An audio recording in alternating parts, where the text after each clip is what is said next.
هذه المثية تعزية ومؤاساة من الشيخ أحمد ناصر الصنعاني وأولاده، ومن المنشد جبران جعمان، في رثاء فقيد الوطن العقيد ياسر وهبان.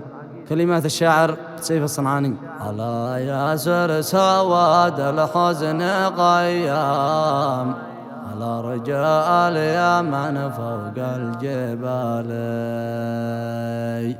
وبعد قد غزانا الضيق والهام، كأن الكون حذر بالزوال. أصحاب القهر صبت مزنها دام، صابتني وقع في فقد غالي، سعدي في حشا روحي تحطم، من كثر الوقع قد ضاق حالي. ظلام الحزن في صدري تحكم، على فرق البطل نجم الليالي. على ياسر سواد الحزن قيام، على رجاء اليمن فوق الجبال. وبعد قد غزانا الضيق والهام، كان الكون حذر بالزوال.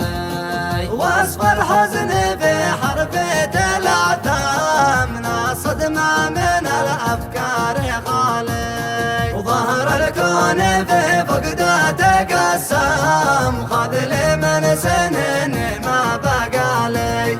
وحال الموت قاسم بيرحم، شل الجد من بين الرجال. صمودك يا محافظ ما تهدم، ثباتك الجبل يا حيد علي. وبنصبر لحكم الله الأعظم، مقادير الأجل لا قوى لي. والأخوان والعمومك تسلم، تعازينا لكم يا كل غالي. وعظم أجرنا في فقد الأكرام، على فرق رجل صادق مثالي. وندعي الله لا يغفر ويرحم، ومن غيره يجاوب لي سؤالي. جنة الخلد يسكن وينعم، جنان الخلد من فوق الخيال.